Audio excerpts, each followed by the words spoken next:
JLW Ravi Kumar.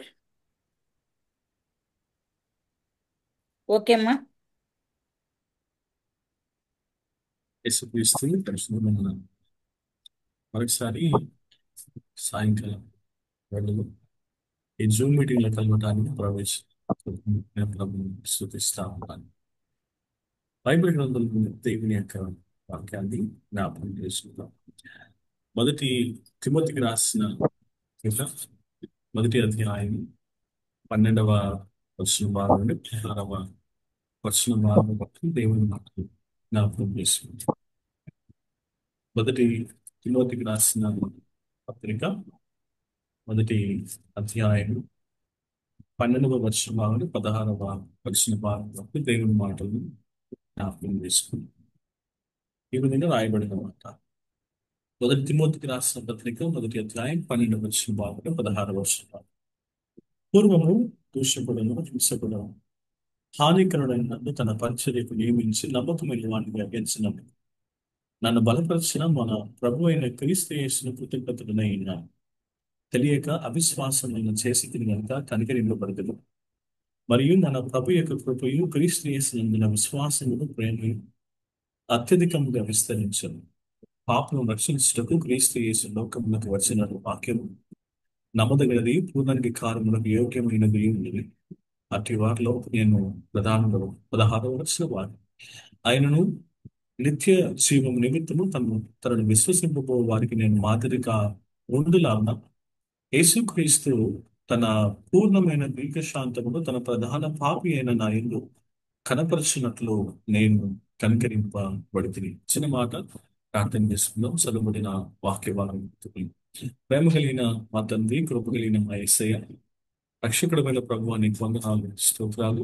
ఈ సాయంకాల programme తండ్రి ప్రత్యేకంగా ఈ జూమ్ మీటింగ్ ప్రభు ఇలా కలుసుకోవడానికి మరి సహవాసం ద్వారా మేము ఆత్మీయంగా ఆధ్యాత్మికంగా బలపరుచుకుంటానికి మీరు మాకు ఇచ్చిన చక్కటి ఆధిక్యతకే నీకు వందనాలు, స్తోత్రాలు. సిద్ధపడిన వాక్యం ద్వారా కొద్ది మాటలు మా దృష్టికి మీరు తీసుకున్నారండి. ఈ వాక్యం ద్వారా మనం బలపరచుకుని ప్రార్థన చేస్తున్నాం. వెనుగలి చెవిని గ్రహించగల మనసును అర్థం చేసుకుని అన్వయించగల జీవితాన్ని మీరు మాకు అనుగ్రహించమని ప్రార్థన చేస్తూ వాక్యమైన దేవా నాతో మా అందరితో మీరు మాట్లాడడం యేసుక్రీస్తును అడిగి స్థుతించి ప్రార్థించి వేడుకుంటున్నాం మా గొప్ప తండ్రి. ఆమేన్. యేసుక్రీస్తునందు మరి ఈ మీటింగ్ లో ఉన్న వారందరికీ కూడా హృదయపూర్వకమైన వందనాలు తెలియజేస్తున్నాం. చదువుకున్న దేవుని వాక్యాన్ని మనం జ్ఞాపకం చేస్తున్నాము. అపొస్తలుడైన పౌలు తన ఆత్మీయ కుమారుడైన తిమోతితో మాట్లాడుతూ జ్ఞాపకం చేస్తున్న మాటలు ఇవి. పౌలు మహాభక్తుడు పరిశుద్ధ బైబిల్ గ్రంథంలో ఆయన 14 పత్రికలు రాసడానికి దేవుని వాక్యం జ్ఞాపకం చేస్తూ ఉంది. కానీ 14వ పత్రిక హెబ్రీయులకు రాసిన పత్రిక ఎవరు రాశారనడానికి ఆధారాలు లేవు. కేవలం 13 పత్రికలు మాత్రమే పౌలు మహాభక్తుడు రాశాడు. 14వ పత్రిక హెబ్రీయులకు రాసిన పత్రిక ఆయన రాసడానికి ఒకవేళ పూర్ణ ఆధారం లేవు. కానీ పౌలు మహాభక్తుడు రాసిన ఈ పత్రికల్లో 10 పత్రికలు ఆయన సంఘానికి రాశాడు, 4 పత్రికలు ఆయన వ్యక్తులకు రాశాడు. ఈ జూమ్ మీటింగ్ లో మనం దేవుని వాక్యాన్ని వింటున్నప్పుడు ప్రభు కూడా ఈ మాటల ద్వారా మనం చాలా ఒకవేళ ఆయన బలపరిచే సత్యం ఏమిటి అని అంటే, పౌలు మహాభక్తుడి పత్రికలను రాస్తూ తన జీవిత విధానాన్ని, తన సాక్ష్యాన్ని, తన రక్షణను, అంత మాత్రమే కాక ఆయన దేవుడిలోనికి వచ్చిన విధానాన్ని ఆయన జ్ఞాపకం చేస్తూ వస్తా ఉన్నాడు. మనం కూడా ఆయన జీవితాన్ని, ఆయన సాక్ష్యాన్ని కనుక కొంచెం మనం జ్ఞాపకం చేసుకున్నట్లయితే దేవుని వాక్యం విధంగా జ్ఞాపకం చేస్తా ఉంది. చూడండి ఒకసారి తిమోతికి రాసిన మొదటి పత్రిక మొదటి అధ్యాయం 12వ వచన భాగం. పూర్వము దూషకుడును హింసకుడును హానికరుడైన నన్ను తన పరిచర్యకు నియమించి నమ్మకమైన వానిగా ఎంచినందుకు నన్ను బలపరిచిన మన ప్రభు అయిన క్రీస్తు యేసునకు కృతజ్ఞతుడనై ఉన్నాను అని జ్ఞాపకం చేయబడతా ఉంది. ఈ పౌల ద్వారా మనం నేర్చుకునే సత్యాలు ఏమిటి అంటే, ఒకటి, మన ఆత్మీయ జీవితంలో, మన ఆధ్యాత్మికమైన జీవితంలో మనము ఈ దేవుని శక్తి చేత ఎదుగుటకు కావలసిన విషయాలలో ప్రథమమైనది, ప్రాముఖ్యమైనది ఏమిటంటే, మొదటిది మన రక్షణను, ఆయన మనకిచ్చిన గొప్పతనాన్ని మనం జ్ఞాపకం చేసుకోవాలి.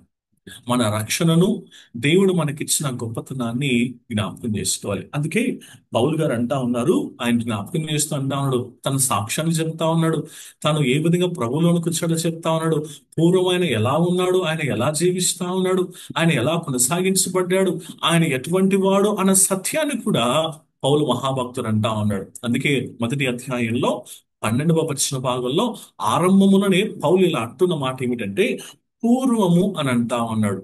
పూర్వము అని అంటా ఉన్నాడు అంటే నేను ప్రభువులోనికి రాకముందు అని జ్ఞాపకం చేయబడుతా ఉంది. అందుకే మనము చాలా పర్యాయాలు కూడా దేవుని మాటలు వింటున్నప్పుడు పౌలు గారి గురించి సౌలు అంటే పెద్దవాడని, పౌలు అంటే చిన్నవాడని మనం వింటూ వస్తూ ఉంటాం. ఈ సౌలు కూడా అతడు సౌలుగా ఉన్నప్పుడు పెద్దవాడిగా పిలువబడ్డాడు. యేసుని ఎరగని వాడిగా ఉన్నప్పుడు, యేసుని తెలియని వాడిగా ఉన్నప్పుడు, యేసుని అంగీకరించిన వాడిగా ఉన్నప్పుడు అతడు పెద్దవాడే. కానీ ఎప్పుడైతే యేసుక్రీస్తు ప్రభువుని తెలుసుకున్నాడో, యేసును అంగీకరించాడో, యేసులోనికి వచ్చాడో, అప్పుడు ఆయన ఎటువంటిగా మారిపోయాడంటే అతడు చిన్నవాడిగా మారిపోయాడు. అందుకే ఆరంభంలో 12వ వచన భాగంలో ఆయన చెబుతున్న మాట ఏమిటంటే, పూర్వము దూషకుడను, హింసకుడను, హానికరుడనైన నన్ను. అందుకే ప్రభుల వారు దేవుని వాక్యం ద్వారా మనకి జ్ఞాపకం చేస్తున్న మాటలు ఏమిటంటే, ఎంత ఘోర పాపినైనా ఆయన క్షమించగలిగిన వాడు, ఎంత ఘోర పాపినైనా ఆయన ప్రేమించగలిగిన వాడు.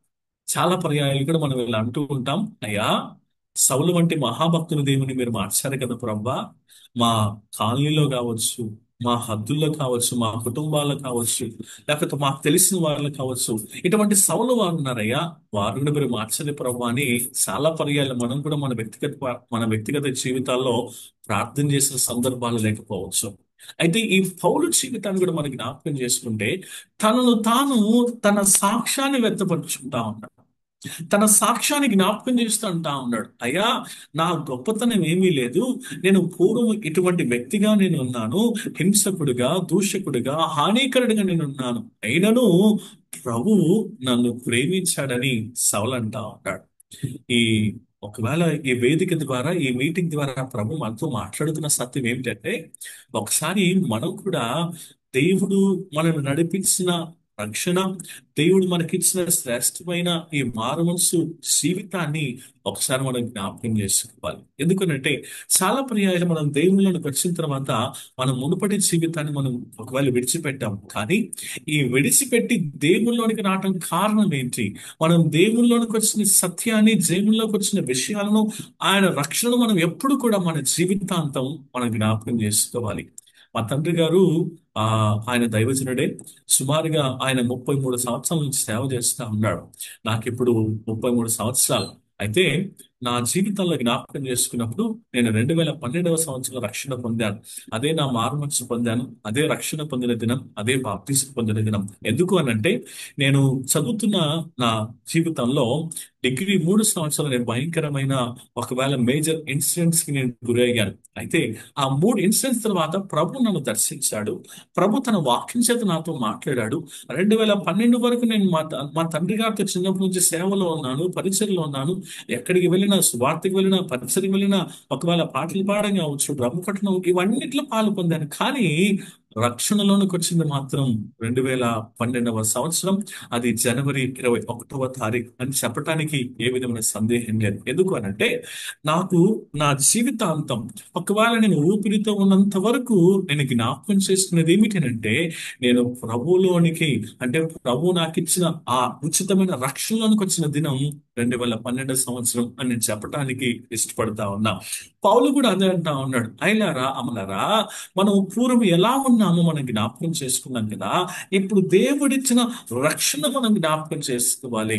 ఎప్పుడు కూడా ఆయన రక్షణ మనము మర్చిపోయే వ్యక్తులుగా మనం ఉండకూడదని పౌలు అంటా ఉన్నాడు. అయితే ఒక మాట చూడండి, 12వ వచన భాగం, 13వ వచన భాగం చెప్పబడుతున్న మాట, తన పరిచర్యకు నియమించి నమ్మకమైన వానిగా ఎంచినందుకు నన్ను బలపరిచిన మన ప్రభు అయిన క్రీస్తు యేసునకు కృతజ్ఞతుడనై ఉన్నాను. తెలియక అవిశ్వాసం వలన చేసి గనక కనికరింపబడితిని అని అంటా ఉన్నాడు. తెలియక అవిశ్వాసము వలన నేను శేషితుని గనుక కనికరింపబడితిని అని అంటా ఉంటాడు. ఏమండి, పౌలు మహాభక్తుడు తన సాక్ష్యాన్ని బైబిల్ గ్రంథంలో ఆయన చాలా చక్కగా చెప్తా ఉన్నాడండి. ఈ తిమోతికి రాసిన పత్రికలు మనకు సాక్ష్యం కనపడతా ఉంది. మీరు మరలా రోమా పత్రికలో చదివితే అక్కడ కూడా పౌలు మహాభక్తుడు తన సాక్ష్యాన్ని పంచుకుంటా ఉన్నాడు. మనం కూడా మన జీవితంలో దేవుడు ఇచ్చిన రక్షణను ఇతరులకు సాక్షార్థంగా మనం తెలియజేసే వారిగా ఉండాలి. అప్పుడే దేవుని నామం మహిమపరచబడుతుంది. అప్పుడే దేవుని నామం హెచ్చరించబడుతుంది. ఒకవేళ ప్రభు చిత్తమైతే మనం ఇస్తున్న సాక్ష్యం ద్వారా, క్రీస్తు యొక్క వాక్యను ప్రకటన ద్వారా అనేకులు ప్రభువులోనికి రావటం కూడా ప్రభు సహాయం చేస్తాడు. కాబట్టి మన ఆత్మీయ జీవితంలో మనం దేవునిలో ఇంకా ఎదుగుతూ ముందుకు వెళ్ళాలి అని అంటే మొదటిగా మనం జ్ఞాపకం చేసుకోవాల్సింది ఏంటంటే మన రక్షణను మనం ఎప్పుడూ జ్ఞాపకం చేసుకోవాలి. చూడండి, ఒక మాట దేవుని బైబిల్ నుంచి మనం జ్ఞాపకం చేసుకుందాం. పేతురు రాసిన రెండవ పత్రిక, పేతురు రాసిన రెండవ పత్రిక మొదటి అధ్యాయం 9వ వచన వాక్య భాగంలో ఉన్న దేవుని మాటను మనం జ్ఞాపకం చేసుకుందాం. పేతురు రాసిన రెండవ పత్రిక మొదటి అధ్యాయం 9వ వచన భాగం. ఇవి ఎవనికి లేకపోవనో వాడు తన పూర్వ పాపములకు శుద్ధి కలిగిన సంగతి మర్చిపోయి గ్రుడ్డివాడును దూరదృష్టి లేని వాడును అగును అని జ్ఞాపకం చేయబడుతాం. ఈ మాట మనం చదువుతా ఉన్నాం, కానీ చాలా ఆంతర్యం దీనిలో దాగి ఉంది. చాలా సత్యం ఈ మాటలో దాగి ఉంది. మనం శ్రద్ధగా మనం జ్ఞాపకం చేసుకోవాలి. అదే పేతురు మహాభక్తుడు అంటా ఉన్నాడు. చూడండి, మొదటి పేతురు రాసిన పత్రిక మొదటి అధ్యాయం 18, 19 వచన భాగాలు. మొదటి పేతురు రాసిన పత్రిక మొదటి అధ్యాయం 18, 19 వచన భాగాలు. పితృయ పారంపర్యమైన మీ వ్యర్థ ప్రవర్తనను విడిచిపెట్టినట్లుగా వెండి బంగారముల వంటి క్షయ వస్తువుల చేత మీరు విమోచింపబడలేదు, కానీ అమూల్యమైన రక్తము చేత, అనగా నిర్దోషమును నిష్కలంకమునకు గొర్రెపిల్ల వంటి క్రీస్తు రక్తము చేత విమోచింపబడుదురని మీరు ఎరుగుదురు కదా అని జ్ఞాపకం చేయండి. మనం ఎవరిలో ద్వారా, ఒకవేళ ఏ విధం ద్వారా మనం ప్రభువులోనికి వచ్చాము అని అంటే ప్రభు అయిన యేసు క్రీస్తు రక్తము ఆయన ద్వారా, అంటే ప్రతి పాపం నుండి ప్రభు మనం విడుదల పరిచాడు కాబట్టి, ఆయన రక్తము చేత మనం శుద్ధీకరించాడు కాబట్టి మనం ఆయన బిడ్డలుగా, ఆయన కుమారుడిగా ఆయన మనం స్వీకరించబడ్డాడు. కాబట్టి మొదటిది మనం జ్ఞాపకం చేసుకోవాల్సినది మాట ఏమిటి అంటే ఆయన ఇచ్చిన రక్షణను మనం ఎప్పుడు కూడా జ్ఞాపకం చేసుకోవాలి. రెండవ సత్యాన్ని నేను త్వరగా జ్ఞాపకం చేస్తాను. రండి, బైబిల్ గ్రంథంలో ఉన్న సత్యాన్ని మనం జ్ఞాపకం చేసుకుందాం. దానియేలు గ్రంథం రెండవ అధ్యాయం 17, 18 వచన భాగాలు. ఒకవేళ మనకు సుపరిచితమైన లేఖన భాగమే, కానీ కొంచెం ఆలోచించడానికి మనం ప్రయత్నం చేద్దాం సందర్భంగా. దానియేలు గ్రంథం రెండవ అధ్యాయం 17, 18 వచన భాగాలు. అప్పుడు దానియేలు తన ఇంటికి పోయి తన స్నేహితులైన హనన్యాకును, మిషాయిలకును, హజర్యాకును సంగతి తెలియచేసి తానును తన స్నేహితులను బబులోనులో తక్కిన జ్ఞానులతో కూడా నశింపకున్నట్లు ఆ కళ యొక్క మర్మ విషయంలో పరలోకమందున దేవుని వలన కటాక్షము పొందు నిమిత్తమై ఆయనను వేడుకునడని వారిని హెచ్చరించాను. రెండవ సత్యం ఏమిటి అనంటే, ఆత్మీయ జీవితంలో మనం ఇంకా ఎదగాలి అనంటే రెండవది మనం ప్రార్థన చేయాలి. ఒకటి, మన రక్షణను మనం జ్ఞాపకం చేసుకోవాలి.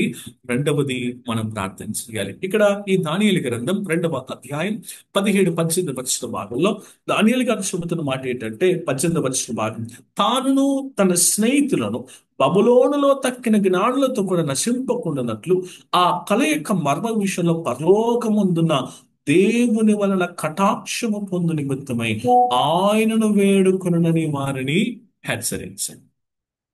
దానియేలు గారు ఏమంటా ఉన్నారంటే, అయ్యలారా, మనము దేవుని కటాక్షం పొందుకోవటానికి, అది మాత్రమే కాక దేవునిలో మనం ముందుకు వెళ్ళటానికి దయచేసి మనం అందరం కలిసి మనం ప్రార్థన చేద్దాము అని అంటా ఉన్నాడు. ఒకవేళ ఈ రాత్రికాలపు వేళలో ఈ చక్కటి ఒకవేళ జూమ్ మీటింగ్ ద్వారా మనందరం ఇలా కలిసి మనం ప్రార్థన చేస్తా ఉన్నాం, చాలా మంచిది.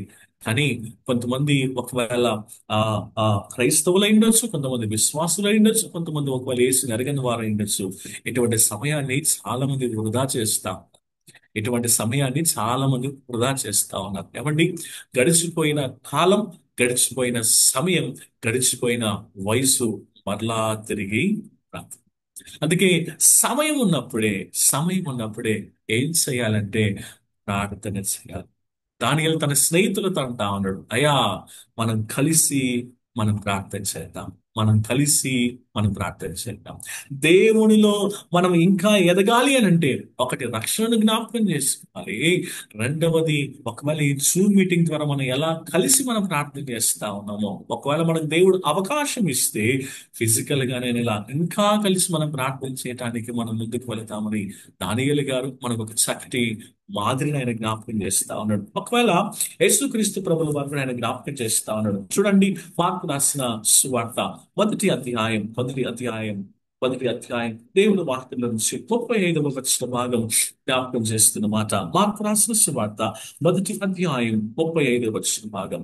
ఆయన పెందలకడనే లేచి ఇంకను చాలా చీకటి ఉండగానే బయలుదేరి అరణ్య ప్రదేశం అనేది వెళ్ళి అక్కడ ప్రార్థన చేయుచుండెను అని జ్ఞాపకం చేయబడుతా ఉంది. యేసుక్రీస్తు ప్రభుల వారి యొక్క ప్రార్థనా జీవితం కూడా మనకు ఒక చక్కటి మాదిరిగా కనబడతా ఉంది. అందుకే మన జీవితంలో కూడా ఒకవేళ వ్యక్తిగతమైన ఆత్మీయ ఆధ్యాత్మికమైన కుటుంబ సంఘ జీవితాల్లో చేయవలసిన ప్రాముఖ్యమైన విషయం ఏంటంటే మనం కూడా పెందల కడని లేచి ప్రార్థన చేయాలి. పెద్దల కడని లేచి ప్రార్థన చేయాలి.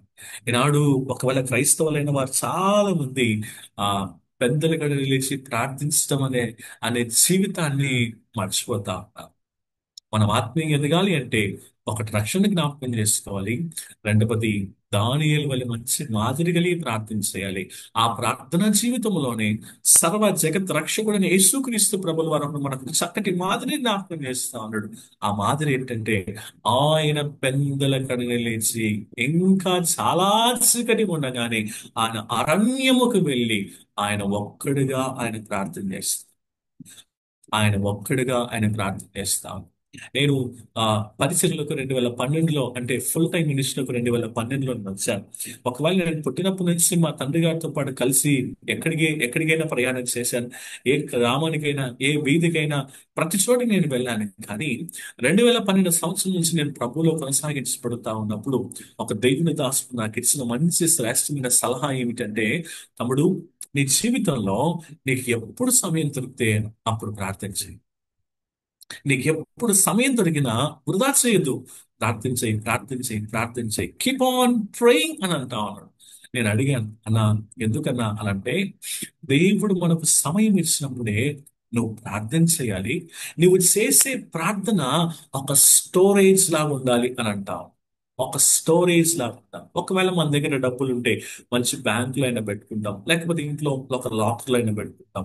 మన దగ్గర ఒక మంచి గోల్డ్ ఉంటే దాన్ని బ్యాంకులో అయినా పెడతాం, లేకపోతే లాకర్లో అయినా పెడతాం. సో దీన్ని ఏమంటున్నాం అంటే మనం ఒక స్టోరేజ్ లాగా అని అంటాం. అలాగే ఆత్మీయ జీవితంలో కూడా ప్రేయర్ లైఫ్ అనేది చాలా ఇంపార్టెంట్. నీ ప్రార్థన అదొక స్టోరేజ్ లాగా ఉండాలి. ఒకవేళ దినాలు గడుస్తున్న కొలది, పరిచర్య అభివృద్ధి అవుతున్న కొలది, పరిచర్యలో ఒకవేళ కొంచెం బిజీ అవుతున్న కొలది నువ్వు ఎక్కువ సమయం ప్రార్థించలేకపోవచ్చాను. నువ్వు ఒకవేళ రోజు 3 గంటలు ప్రార్థన చేస్తే నువ్వు పరిచర్యకి వెళుతూ వస్తూ ఉన్నప్పుడు ఒకవేళ రోజుకు 1 గంటనే ప్రార్థన చేస్తాను, ఒక అరగంటనే ప్రార్థన చేస్తావేమో. బట్ ఇప్పుడు నీకు సమయం ఉంది. ఈ వాల్యుబుల్ టైం ని నువ్వు ఎక్కడ గడపాలంటే నువ్వు ప్రేయర్లో గడుపు అని అంటావు. కాబట్టి మనం కూడా ఒకటి దానియేలు వలె మంచి మాదిరి కలిగిన ప్రార్థన చేద్దాం. యేసుక్రీస్తు వలె మంచి మాదిరికరమైన ప్రార్థన చేద్దాం. ఆఖరిగా ఒక మాట చెప్తాను. రెండవ సత్యంలో చూడండి, ఆదిమ సంఘం కూడా ఏం చేస్తా ఉందో. అపోస్తల కార్య గ్రంథములో రెండవ అధ్యాయం నాకు చాలా ఇష్టమైన మాట. 42వ వచన భాగం అపోస్తల కార్య గ్రంథములు 2వ అధ్యాయం 42వ వచన భాగం. వీరు అపోస్తల బోధ యందును సహవాసముందును రొట్టె విరుచుట యందును ప్రార్థన చేయుట యందును ఎడతెగక ఉంటది. ఎడతెగక ఉంటది. ఏమండి, వారు ఒకటి మాత్రమే కాదు, వారు అపోస్తుల బోధలో ఉన్నారు. రెండవది సహవాసములో ఉన్నారు. మూడవది రెట్టుగురిచుటలో ఉన్నారు. నాలుగవది ప్రార్థన చేయుటలో కూడా ఉన్నారు. ఒక కారు ప్రయాణం చేయాలంటే ఆ కారుకు 4 టైర్లు ఏ విధంగా అవసరం. ఒకవేళ ఆ కారుకున్న 4 టైర్లలో ఏ టైర్ అని ఒకవేళ పంచర్ అయితే ముందుకెళ్ళగలుగుతావా? వెళ్ళలేదు. అది సాధ్యం కాదు. ఖచ్చితంగా పంచర్ అయిన టైర్ ని మళ్ళా మనం రీప్లేస్ చేయాలి. ఆ టైర్ మళ్ళా మంచిగా అవ్వాలి. అప్పుడే మనం ముందుకు వెళతాం. క్రైస్తవ స్థానిక సంఘమైన, ఒకవేళ కుటుంబమైన, కుటుంబంలో ఉండవలసిన 4 విషయాలు: ఒకటి బోధనలో ఉండాలి, సహవాసములో ఉండాలి, రొట్టె విరుచుటలో ఉండాలి, ప్రార్థన చేయట్లో కూడా. కాబట్టి ప్రభు ఈ యొక్క జూమ్ మీటింగ్ ద్వారా ఆయన మనతో, మనందరితో మాట్లాడి జ్ఞాపకం చేస్తున్న రెండవ మాట ఏంటంటే, మనం ఆత్మీయంగా ఎదగాలి దేవునిలో అంటే రెండవది ప్రార్థన చేయాలి. ఎలా ప్రార్థన చేయాలంటే, తెస్సలోనిక సంఘముతో ప్రభు అంటా ఉన్నాడు 5వ అధ్యాయం ద్వారా, ఎడతెగక మీరు ప్రార్థన చేయండి. ఈ మధ్య కాలంలో ప్రార్థన అని అంటే చాలా మందికి కొంచెం ఇబ్బంది పడతాం. అయితే ఆ ప్రార్థన మనల్ని ముందుకు నడిపించడానికి సహాయపడుతుందన్న సత్యాన్ని మర్చిపోతాం. మూడవ విషయాన్ని నేను జ్ఞాపకం చేసి నేను ప్రార్థన చేస్తాను. చూడండి, మూడవ సత్యం ఏంటో మనం ముందు వెళ్ళడానికి మనం ప్రయత్నం చేద్దాం. మత్తయి రాసిన సువార్త 5వ అధ్యాయం 13వ భాగం నుండి కొన్ని మాటలు మనం జ్ఞాపకం చేసుకుందాం. మత్తయి రాసిన సువార్త దేవుని యొక్క వాక్యం నుండి 5వ అధ్యాయము 5వ అధ్యాయం 13వ భాగం. 13వ భాగం నేను చదువుతా ఉన్నాను. మీరు లోకమునకు ఉప్పై ఉన్నారు. ఉప్పు నిస్సారమైతే అది దేవుని వలన సారం పొందును. అది బయట పారవేయబడి మనుషుల చేత త్రొక్కబడినకే కానీ మరి దేనికి పనికిరాదు. మీరు లోకమునకు వెలుగై ఉన్నారు. కొండ మీద నుండి పట్టణము మరుగై నుండనేరదు. మనుషులు దీపము వెలిగించి కొంచెము క్రింద పెట్టును కానీ అది ఇంట నుండి వారికి అందరికీ వెలిగించుటకి దీపస్తంభం మీదనే పెట్టుదురు. మనుషులు మీ సత్క్రియలను చూచి పరలోకమందున మీ తండ్రిని మహిమపరచినట్లు వారి ఎదుట మీ వెలుగు ప్రకాశింపనీయుడి అని జ్ఞాపకం చేయబడతాం. వారి ఎదుట మీ వెలుగును ప్రకాశం. మూడవ మాట ఏమిటి అని అంటే, మూడవ మాట ఏమిటంటే, అది మాదిరిని గురించి జ్ఞాపకం చేయడం. అది మాదిరి. మన జీవితంలో కూడా మనం ఎలా ఉండాలి అని అంటే, ఇతరులకు మాదిరి అయి పెట్టాలి. ఇతరులకు మాదిరి అయి. అందుకే మత్తయి రాసిన సువార్తలో 5వ అధ్యాయంలో దేవుని వాక్యం అంటున్నమాట, మీరు లోకమునకు మీరు ఉప్పై ఉన్నారు. చక్కని మాట ప్రభు అంటా ఉన్నాడు 16వ భాగంలో. చూడండి, 16వ భాగం 5వ అధ్యాయం. మనుషులు మీ సత్క్రియలను చూసి పరలోకమందున మీ తండ్రిని మహిమపరచినట్లు వారి ఎదుట మీ వెలుగు ప్రకాశింప. ఎవరి సత్క్రియలు? నీవైనా, ఒకవేళ ఈ జూమ్ మీటింగ్ లో మీరందరివైనా వారి సత్క్రియలు. ఏమంటే సత్క్రియలు అంటే మనం చాలా పర్యాలు ఏదేదో అని అనుకుంటూ ఉంటాం. సత్క్రియలు అనగా అర్థం ఏంటంటే, మనం జీవించే జీవిత విధానం. ఉదాహరణకు ఉదాహరణకు ఉదాహరణకు ఒకవేళ ఆకలితో ఉన్నారనుకో, దేవుడు మనకిచ్చిన దాంట్లో వారికి కొంచెం ఆహారం. అవసరంలో ఉన్నారనుకో, ఒకవేళ దేవుడు మనకిచ్చిన దాంట్లో వారి అవసరాలను తీర్చడం. కష్టములో ఉన్నారనుకో, ఒకవేళ దేవుడు మన ద్వారా వారి కష్టాన్ని తీర్చి వారిని ఇంకా ప్రభువులను చేర్చడం. అది మాత్రమే కాక ఆ మాదిరి ఏమవుతుందంటే, వారిని క్రీస్తు చెంతకు చేర్చడానికి సహాయపడతాం. కాబట్టి ప్రభు అంటున్న మాట, మూడవ సత్యం, మనము ఇతరులకు మాదిరి అయి ఉండాలి. చూడండి, ఒక మాట జ్ఞాపకం చేస్తాను. ఫిలిప్పులకు రాసిన పత్రిక 2వ అధ్యాయం 14వ భాగం నుండి 15-16 వరకు దేవుని వాక్యాన్ని మనం జ్ఞాపకం చేసుకుందాం. ఫిలిప్పులకు రాసిన పత్రిక 2వ అధ్యాయం 14వ భాగం. మీరు మూర్ఖమైన ఒక్కజనమ మధ్య నిరపరాధులను, నిష్కలంగులను, అనింద్యులనైన దేవుని కుమారులన్నట్లు సనుగులను సంశయాలను మాని సమస్త కార్యములు చేయడి. అట్టి జనము మధ్యను మీరు జీవవాక్యము చేత పట్టుకొని లోకమందు జ్యోతుల వల్ల కనబడుచున్నాను. అందువలన నేను వ్యర్థముగా పరిగెత్తలేదని, నేను పడిన కష్టము నిష్ప్రయోజనము కాలేదని క్రీస్తు దినమున నాకు అతిశయ కారణము కలుగును అని అంటాం. ఈ మాట పౌలు ఫిలిప్పి సంఘంతో మాట్లాడుతూ ఉన్నాడు, మంచిదే. కానీ ఈ మాటను మనం జ్ఞాపకం చేసుకుంటే ఆయన ప్రతి ఒక్కరితో కూడా మాట్లాడుతాం. అందుకే 2వ అధ్యాయం 14 భాగం చెప్తున్నమాట, మీరు మూర్ఖమైన వక్రజనము మధ్య నిరపరాధులను, నిష్కలంకులను, అనింద్యులైన దేవుని కుమారులగునట్లు అంటూ పక్కన కామబెట్టిన అంటున్నమాట, సనుగులను, సంశయములను మాని అని అంటాం. చాలా పర్యాయాలు మనకు తెలియకుండానే ఒకరి మీద మనం సనుగుతా ఉంటాం, గొడుగుతా ఉంటాం. లేకపోతే ఆ మనం అనుకుంటుంటాం, నేను చాలా మంచివాడిని, అవతల వారు నాకంటే చెడ్డవారు, లేకపోతే నేను వాళ్ళకన్నా కొంచెం మంచిదాన్ని, లేకపోతే నేను వాళ్ళకన్నా కొంచెం మంచివాడిని అనుకుంటుంటాం. ఇది కూడా ఒక సనగడమే. దేవుని వాక్యం అంటాం చూడండి, అందుకే చెప్పబడిన మాట, సనుగులు సంశయములు మాని సమస్త కార్యాలను చేయుడి. 16వ వచనం, అతి జనము మధ్యను మీరు జీవవాక్యమును చేతపట్టుకో. ఏం చేత పట్టుకోవాలంటే ఒకే ఒక ఆధారం, జీవవాక్యమును చేత పట్టుకొని ఎలా ఉండాలి అని అంటా ఉన్నాడంటే పౌలు ఎలా అంటున్న మాట, లోకమందు జ్యోతుల వలె కనిపించు. అట్టి వారి మధ్య కూడా క్రీస్తు ప్రేమను కనపరుస్తూ జీవవాక్యమును చేత పట్టుకుని జ్యోతుల వల్ల జీవించుచున్నప్పుడు వారు మన మాదిరిని చూసి వారు ఇంకా ప్రభు దగ్గరికి వస్తారు, వారు ప్రభులో ఎదుగుతారు, వారు ప్రభులో వారు మదిస్తారు. కాబట్టి 3 విషయాలు ఈ రాత్రి ప్రభు జ్ఞాపకం చేస్తున్నా ఉంటాడు. మనము ఆత్మీయంగా, ఆధ్యాత్మికంగా దేవుడు మనం ఎదగాలి అని అంటే, ఒకటి, దేవుడిచ్చిన రక్షణను జ్ఞాపకం చేసుకోవాలి. రెండవది, ఎడతెగకుండా మనం ప్రార్థన చేయాలి. మూడవది, దేవుడి మాటలు ఎలా జ్ఞాపకం చేస్తామని అంటే, మనము ఇతరులకు మాదిరిగా ఉండాలి. కాబట్టి ఇలా కలిగి ఉండటానికి పరిశుద్ధాత్మ దేవుడు మనందరినీ కూడా నడిపించి సహాయం చేసి బలపరిచినట్లు ప్రార్థన చేసుకుందాం. తల మనసుగా కళ్ళు మూసుకుందాం. విత్తబడిన వాక్యం నిజమై ప్రార్థన చేసుకుందాం. కృప కలిగిన మా తండ్రి, ప్రేమ కలిగిన మా యేసయ్య, మీ పరిశుద్ధమైన పాదములకు మీకు వందనాలు, స్తోత్రాలు. కొద్ది మాటలు మా దృష్టికి మీరు తీసుకుని వచ్చారు.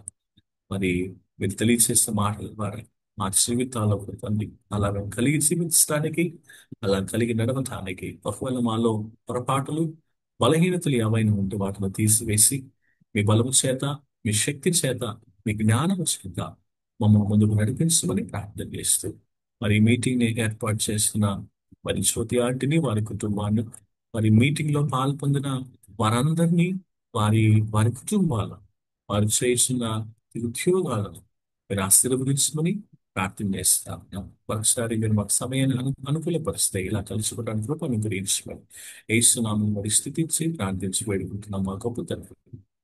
ఆమేన్.